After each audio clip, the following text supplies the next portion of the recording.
존 웨슬리 목사님은 1703년 아버님이 목회하시던 영국의 에버스라고 하는 조그만 동네에서 출생을 하셨습니다.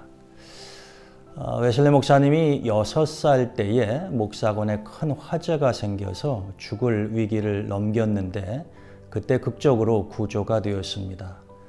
근데 그 사건을 목격했었던 어머니 수산나 웨슬리는 자기 아들 어린 웨슬리에 대한 하나님의 특별한 섭리가 있을 거라고 생각을 하고 많은 자녀들을 기르는 가운데 특별히 존 웨슬리 목사님에 대해서 많이 신경을 쓰셨다고 합니다. 웨슬리 목사님은 성장해서 후에 옥스퍼드 대학에 진학을 하십니다. 그래서 크라이스트 처치 칼리지하고 또 링컨 칼리지에서 공부도 하시고 또 오늘로 말하자면 대학 교수로서 강의도 하시는 그러한 일을 하십니다. 근데 이 옥스퍼드 대학을 졸업하고 난 후에 동생과 함께 미국에 있는 인디언들의 영혼을 구원하기 위해서 요즘으로 말하면 선교사로 가십니다.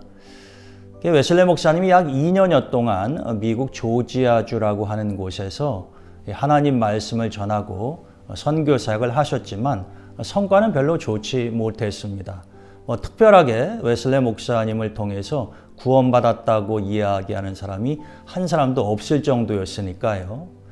또 그리고 개인적으로 또 사랑하는 한 여인을 사랑하던 일도 있었는데 그것도 제대로 되지를 않아서 웨슬리 목사님은 아주 크게 실망한 상태로 다시 영국으로 돌아오게 됩니다. 그리고 여러분이 잘 아시는 1738년 5월 24일 날 영국 런던의 올더스게이트라고 하는 거리를 지나가시다가 한 종교 집회에 참석을 하시게 되죠. 그것은 의도적인 참석은 아니었습니다. 성령님께서 인도하셨다고 말하는 것이 더 정확하겠죠. 그러나 어찌되었든 그 집회에 참석을 하셔서 웨슬리 목사님은 우리가 이른바 성령 체험이라고 하는 자기의 가슴이 뜨거워지는 체험을 하시게 되고 이것이 웨슬리 목사님의 일생을 바꾸어 놓는 아주 중요한 계기가 됩니다. 웨슬리 목사님은 옥스퍼드 대학에 다니실 때에 동생 찰스 웨슬리와 함께 영성 활동을 하게 됩니다. 일반적으로 이 홀리클럽 신성구락부가 존 웨슬리 목사님이 시작한 것으로 알고 있는 분들이 있는데 사실은 동생인 찰스 웨슬리가 시작을 한 것이었고 형인 존 웨슬리 목사님은 후에 이 홀리클럽의 이제 중요한 지도자가 되죠. 근데 이 홀리클럽에서는 일정한 규칙이 있었습니다. 그들은 성경을 정기적으로 읽고 기도 시간도 정해서 하고 또 어려운 사람들을 돕는 구제 활동도 활발히 했습니다. 때를 따라 초대교회 전통에 따라 금식도 했습니다. 근데 이 주변에 있던 친구들은 이러한 홀리클럽 이 멤버들을 보고서 좀 비아냥거리는 듯한 이야기를 했습니다. 그래서 그들을 성경벌레다 혹은 규칙주의자들이다 이렇게 이야기를 했습니다. 여러분 우리 한국 감리교회라고 할 때 감리라고 하는 말은 이런 규칙이라고 하는 의미가 들어있지 않습니다. 그러나 미국 감리교회를 유나이티드 메소디스트 처치 연합 감리교회라 이렇게 이야기하는데 거기에는 웨슬리 때부터 사용되었던 이 메소디스트 굳이 번역하자면 규칙쟁이들이라고 하는 말입니다. 그래서 사실 우리 감리교회 전통은 시작부터 이 규칙 이런 거에 대해서 굉장히 어찌 보면 중요하게 생각해 왔다고 이야기할 수가 있는 것이죠. 이 홀리클럽에서 활동하던 사람들은 이렇게 모든 일들을 아주 규칙적으로 했습니다. 마음 내킬 때에 성경 읽고 기도하고 구제하고 금식하는 것이 아니라 모든 일들을 아주 규칙적으로 했다라고 하는 것이죠. 여러분 이러한 홀리클럽의 전통을 오늘 여러분들과 저의 삶에 비추어서 한번 생각해 볼 필요가 있습니다. 여러분들은 성경 얼마나 규칙적으로 읽으십니까? 또 기도는 얼마나 규칙적으로 하십니까? 시간을 정해놓고 하십니까? 또 금식은 어떻습니까? 금식 해본 적이 언제인지 기억이 혹시 가물거리지는 아니하십니까? 만약 우리가 그렇다고 한다면 이것은 감리교 운동을 시작하셨던 존 웨슬레 목사님의 사상 그리고 이 홀리클럽의 전통을 이어받은 우리 감리교하고는 사실 아주 동떨어진 모습이라고 하는 것을 기억할 필요가 있다라고 하는 것입니다. 웨슬레 목사님은 엄밀히 말하면 감리교 목사님이 아니셨습니다. 왜냐하면 웨슬레 목사님 당시에는 감리교단, 감리교회라고 하는 것이 존재하지 않았고 따라서 웨슬레 목사님은 영국 성공회의 목회자이셨습니다. 근데 당시 영국의 국교였던 이 성공회의 신학적인 배경을 보면 성공회에서는 성경과 전통과 이성 이 세 가지를 아주 중요하게 강조했습니다. 물론 이 세 가지는 오늘날에도 중요하죠. 그러나 영국 국교회, 즉 우리가 일반적으로 성공이라고 하는 이 성공회의 이 신학적인 면에서 보자고 한다면 이 체험이라고 하는 면이 빠져 있었다라고 하는 것입니다. 그들은 살아계신 하나님 혹은 하나님의 영에 대한 체험 이것을 그리 중요하게 생각하지 않았습니다. 웨슬레 목사님도 당연히 그러한 교회 또 신학적인 분위기에서 성장하고 교육을 받았던 것이죠.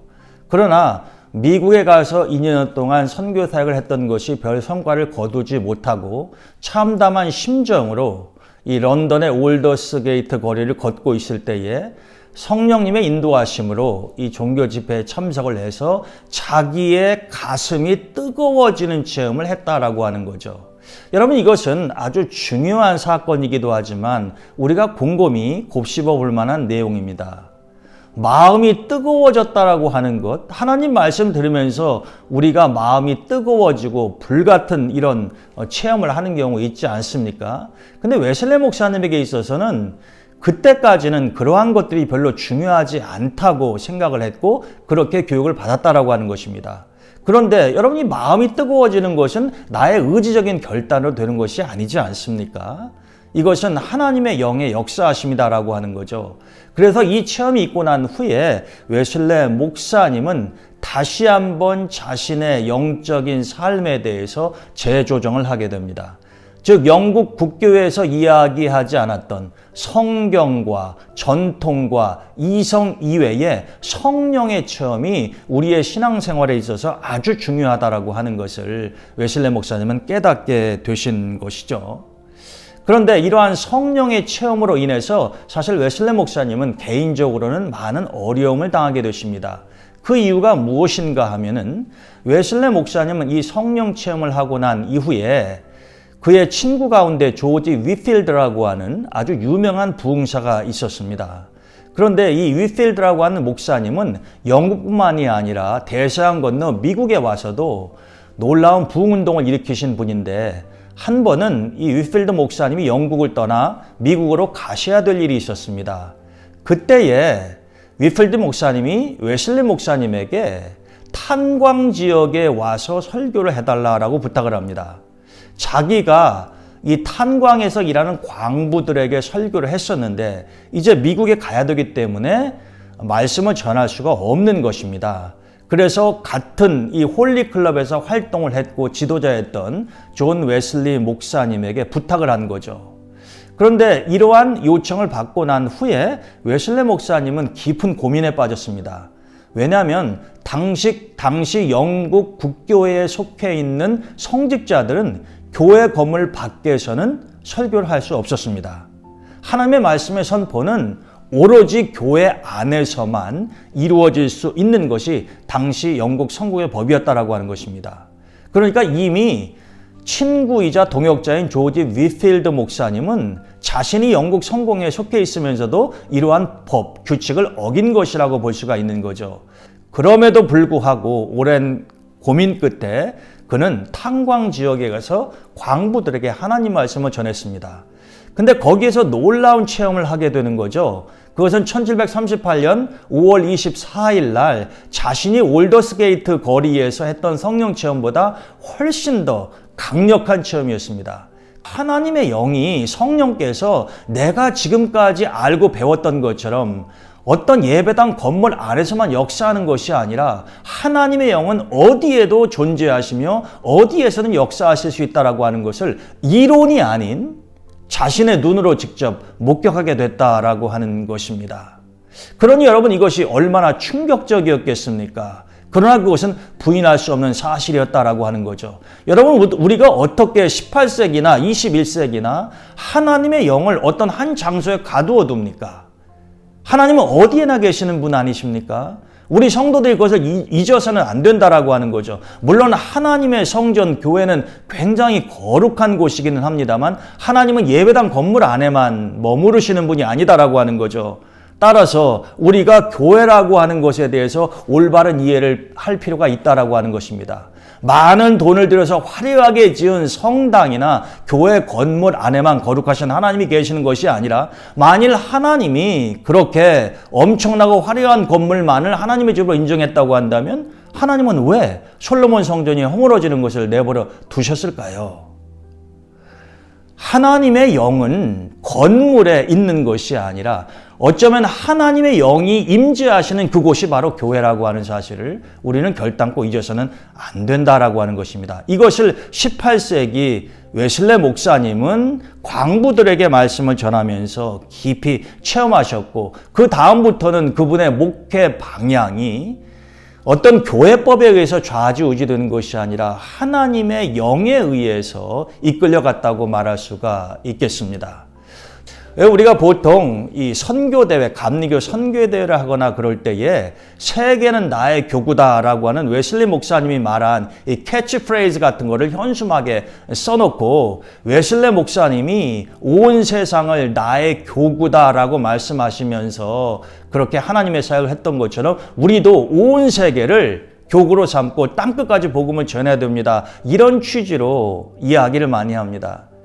틀린 이야기는 아니에요. 그러나 정확한 표현은 아닙니다. 왜냐하면 웨슬레 목사님이 세계는 나의 교구다라고 말씀하셨을 때 그분이 온 땅에 복음을 전하고 전 세계를 그리스도화하기 위해서 놀라운 선교 비전을 가지고 그런 말씀을 하신 것이 전혀 아니기 때문에 그렇습니다. 사실은 웨슬레 목사님이 이렇게 야외 설교를 하다 보니까 어떤 때는 아버지의 이 묘비 위에 올라가셔서 말씀을 전하신 적도 있었어요. 왜 그랬을까요? 영국 성공회에서 웨슬레 목사님에게 더 이상 목회지, 교회를 주지 않았기 때문에 그렇습니다. 이유는 무엇일까요? 교회법을 어기고 교회의 규칙을 따르지 않는다는 것이었었죠. 그렇다고 해서 웨슬레 목사님이 뒤로 물러서지 않았습니다. 영국 성공회에서 나에게 목회지를 주지 않는다면, 교회 파송을 하지 않는다고 하면은 나는 어디서든, 그게 설사 묘비 위에서든 아니면은 탄광에서든 하나님의 말씀을 나는 어디에서든지 전하겠고, 이 온 세상을 마치 나의 교회, 교구처럼 생각하고 목회를 하겠다라고 하는 선언이었기 때문에, 사실 세계는 나의 교구다라고 하는 말의 이면, 그 배경을 알고 나면 좀 마음이 씁쓸하죠. 요즘은 아주 좋은 의미로 그렇게 선교를 강조하는 표현으로 사용하고 있습니다만, 원래는 그렇지 않았다라고 하는 것을 우리가 알 필요가 있다라고 하는 것입니다. 우리 감리교 신학의 핵심은 성결입니다. 성결, 성화 혹은 거룩함, 우리가 섞어서 사용할 수 있는 단어들입니다. 웨슬레 목사님도 주님이 말씀하시고 사도 바울이 강조했던 것처럼 감리교인들에게 내가 거룩한 것처럼 너희도 거룩하라 하신 주님의 말씀, 또 사도 바울의 가르침을 따라서 우리 감리교인들은 어찌하든지 성결에, 거룩함에, 깨끗함에 이르러야 합니다라고 말씀하셨습니다. 여러분, 우리가 살고 있는 오늘 21세기 2021년 우리 주변을 돌아보시면 참 거짓이 난무하죠. 불법과 편법이 너무나 성행합니다. 교회 안팎에서 사람들은 거짓말하는 것을 더 이상 그렇게 대수롭게 여기지 않아요. 또 큰 문제로 생각하지도 않습니다. 그러나 성경적으로 보게 되면 모든 인류의 비극은 사단의 거짓말에 넘어간 것이었었고, 하나님께서도 거짓된 혀를 아주 미워하신다고 말씀하셨습니다. 그런데 우리는 이러한 거짓을 말하면 깨끗할 수가 없는 것이죠. 거짓과 성결은 상반된 개념 아니겠습니까? 이런 의미에서 우리 웨슬레 목사님이 감리교 운동을 시작하시면서 초기 감리교인들에게 깨끗하고 거룩하고 성결해져야 된다, 성화를 위해서 노력해야 된다라고 하신 말씀은 수백 년의 세월이 흘렀지만 오늘 우리가 다시 한번 깊이 가슴에 새겨야 될 가르침이라고 생각을 합니다. 이 존 웨슬레 목사님의 외할아버지가 사무엘 안네슬리라고 하는 분이셨는데 이분은 영국 청교도의 대부이기도 하셨습니다. 그런데 이 외할아버지가 하신 말씀 가운데 이런 이야기가 있어요. 비록 목회자들이 설교의 나머지 부분은 다 기억 속에서 잊어버린다고 하더라도 우리는 두 단어만큼은 꼭 기억해야 된다. 첫째는 그리스도요, 둘째는 성결이다. 이렇게 이야기를 했습니다. 여러분, 청교도들도 하나님 앞에서 깨끗하고 올바른 삶을 살려고 애를 쓴 그런 부류들 아닙니까? 그러니까 그런 청교도 정신이 이 웨슬레 목사님의 집안에는 면면이 살아 흘러내려오고 있었다라고 하는 거죠. 그렇게 이 성결에 대한 가르침을 어렸을 때부터 받았었던 웨슬레 목사님은 훗날 이 감리교단의 신학적인 가르침에도 이 성화를 아주 중요하게 생각하셨다라고 하는 것입니다. 또 우리가 교회를 다니면서 은혜 받았다, 은혜 받았니? 여러분, 이 은혜라고 하는 말은 사실 교회 바깥에서는 그렇게 일반적으로 사용하는 단어가 아니지 않습니까? 그러나 교회 안에서 우리 성도들 삶에 있어서 은혜라고 하는 말은 너무나도 소중하고 귀한 단어 아닙니까? 우리가 교회를 가면은 하나님 말씀을 들으면 은혜를 받아야죠. 또 다른 사람들이 은혜 받도록 해야 되지 않겠습니까? 그러면 여러분, 우리가 어떻게 하면 이 은혜를 충만하게 받을 수 있을까요? 혹시 은혜를 많이 받을 수 있는 방법, 수단이 있을까요? 웨슬레 목사님은 분명히 있다고 말씀하셨습니다. 그리고 초대 감리교회 성도들에게 이 은혜의 수단에 대해서 가르쳐 주셨는데 저는 이 웨슬레 목사님이 초기 감리교인들에게 가르쳐 줬던 이 은혜의 수단에 대해서 여러분들에게 소개를 하고 제 강의를 마치려고 합니다. 만일 여러분들이 하나님이 주시는 충만한 은혜를 받으려면 성경을 탐구하십시오. 제가 아까 여러분들 성경을 얼마나 규칙적으로 읽으십니까? 라고 여쭤본 적이 있는데 여러분들이 하루 삼시 세끼 여러분들의 육신의 건강을 위해서 식사하시지 않습니까? 하나님은 우리를 영혼 육으로 창조하셨기 때문에 우리의 영혼도 양식이 필요한 것이죠. 우리의 영혼의 양식은 하나님 말씀 아닙니까? 그래서 여러분들이 하나님이 주시는 영적인 능력을 충만하게 공급받고 또 은혜를 누리기 위해서는 하나님의 말씀인 성경을 정기적으로 읽고 공부하시는 것이 필요하다라고 하는 것입니다. 또 기도를 해야 합니다. 기도가 은혜의 수단이라고 말씀하셨죠. 여러분들은 하루에 얼마 정도 기도하십니까? 웨슬레 목사님은 하루에 2시간 기도하셨다, 이런 이야기도 전해옵니다. 물론 기도라고 하는 것이 시간의 양이 중요한 것은 아니겠습니다만 우리가 기도를 멈추면 안 되죠. 기도는 영혼의 호흡인데 우리가 숨을 안 쉬고 어떻게 살 수 있겠습니까? 기도는 중요한 은혜의 수단 중에 하나입니다. 또 성만찬, 그리고 금식, 우리가 일반적으로 이야기하는 이 속회, 코이노니아, 성도의 교제 방법 중에 하나죠. 이러한 것들을 통해서 웨슬레 목사님은 우리 성도들이 하나님이 주시는 충만한 은혜를 누릴 수 있다라고 가르쳐 주셨습니다. 다시 한번 말씀드리죠. 성경을 연구하고 기도하고 성만찬식에 참여하고 또 금식을 하며 성도들과의 교제를 게을리하지 말라라고 하는 것입니다. 웨슬레 목사님은 1791년 88세의 일기로 세상을 떠나십니다. 근데 그분이 돌아가시기 전에 이런 말씀을 남기셨습니다. 나는 지금 거의 앞을 보지 못하는 장님이며 제대로 걷지 못하는 절뚝발이입니다. 그러나 하나님의 은혜로 아직까지 저는 걸을 수는 있습니다. 하나님이 저를 부르시면 저는 여기에 묻히기를 원하며 부활의 아침에 내 주변에 함께 둘러있는 모든 자녀들과 함께 일어나기를 원합니다. 제 일생에 있어서 무엇보다도 가장 좋았던 것은 하나님이 나와 함께 하심이었습니다. 우리가 믿는 주님은 약속하셨습니다. 내가 세상 끝날까지 너희와 함께 있을 것이라고 말입니다.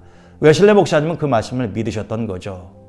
그분이 세상을 떠나실 때 감리교인들은 약 7만 2천 명 정도가 있었고, 웨슬레 목사님이 영국에서 시작했었던 감리교 운동은 미국을 거쳐서 약 100년 후에 이 땅에 들어오게 됩니다. 그래서 오늘 여러분들과 저와 그리고 이 분당 지방에 감리교회가 존재하는 것입니다. 우리가 5월이 되면은 존 웨슬레 목사님 회심 기념주일도 지키고 웨슬레 목사님에 대해서 많이 생각해 보게 되는데, 오늘 짧은 시간이지만 제 강의가 여러분들이 웨슬레 목사님의 생애를 이해하는데 도움이 되었으면 좋겠습니다. 코로나19 때문에 여러분들 어려운 시간 보내고 계시죠? 그러나 모든 터널에는 끝이 있습니다. 얼마 지나지 않아서 우리가 그 터널을 통과하고 주님께서 예비하신 밝은 빛을 맞이하는 날이 반드시 올 줄로 믿습니다. 여러분들 늘 평안하시고 또 섬기시는 교회 위에 하나님의 크신 은총이 같이 하시기를 축원드립니다. 감사합니다.